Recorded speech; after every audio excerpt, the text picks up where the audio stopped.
Hey everybody, my name is Troy and welcome to another episode of Cold Brew Coffee Reviews. Today we're looking at Modern Times Black House Blend, a mixture of Ethiopian and Sumatra coffees in cold brew fashion and 12 fluid ounces. Looking at the back of the can, we see the only ingredients are coffee and water, which says it should be. There are no preservatives, no citric acid, which almost all alter the flavor. They say it's best over ice, and they only have 4 calories and 1 gram of carbohydrates, which should fit into pretty much anybody's diet. Here, they say it's a 90% Ethiopian and a 10% Sumatran, with the flavors focused on blueberries, chocolate, and sex. Not entirely sure how they put sex on the can. It's not listed in the ingredients. Don't really want it listed in the ingredients. We'll move on. This pretty radial graph is called the SCAA flavor wheel. You can find it on Google by searching SCAA flavor wheel.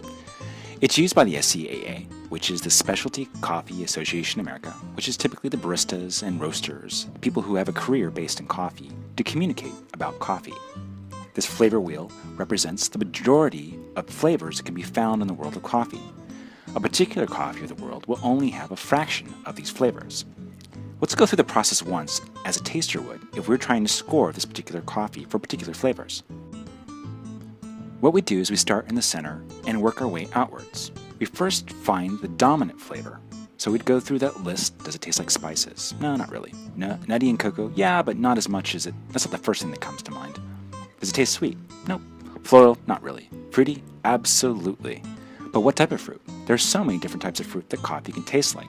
For example, citrus fruit. It doesn't taste citrusy at all. It tastes specifically like berries. Okay, so then we go to the next ring up and see berries there, right between the U and the E of blueberry. Not only does it taste like a berry, it tastes specifically like blueberries, unlike strawberries, unlike raspberries, or unlike blackberries. So that would be one of the terms that we'd use, and that's what ended up the can. The first dominant flavor is blueberry.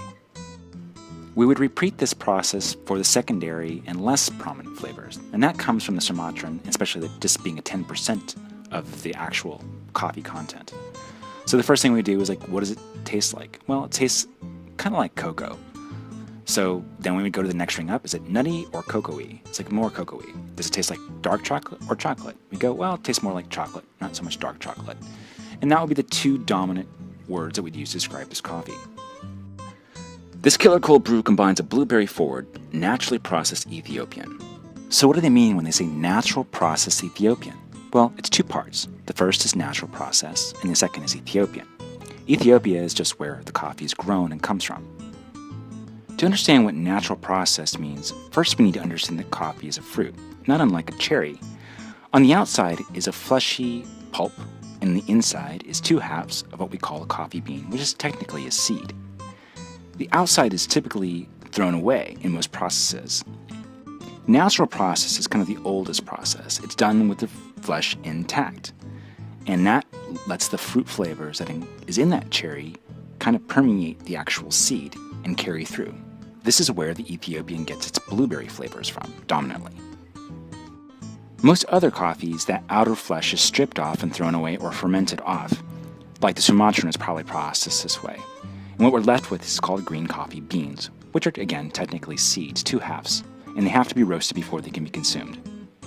Going back to the label, a naturally processed Ethiopian with the chocolate brownie lusciousness of a Sumatra. It's a new school spin on an old school mocha Java blend, and the results will absolutely blow your nips off. This brave new flavor experience is brought to you by Modern Times, a totally radical coffee roaster and craft brewer.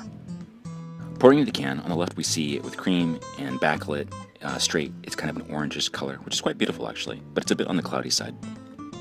Here we see a view from the top. Measuring this on a refractometer, I got around 2, which is closer to water than I prefer, but typical of the RTD market. Most of those tend to be on the waterier side. To contrast this against other things, water is around 0, espresso is around 12 to 15, so espresso is about 6 to 7 times more concentrated than Modern Times is, and ristretto is even double that of espresso.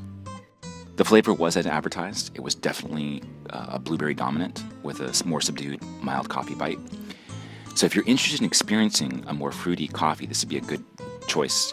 If you're interested in coffee that has a strong roasted flavor, this would not be a good choice because it was almost you couldn't really tell it was roasted at all for the most part. So is it worth trying? I say yes, with a few caveats. The pros are that it's natural processed and one of the only natural processed coffees I could find in the cold brew section. That natural process again means that you're going to get more of the fruity tones versus a normal just coffee flavor. It's also cold brewed versus hot brewed, and there are no preservatives, which is great. You can actually taste the coffee as it's supposed to be. Almost all preservatives alter the flavor of coffee. The cons is a little bit on the watery side for my preference. I would love it to be about 2 times as strong to really capture some of the dominant blueberry tones.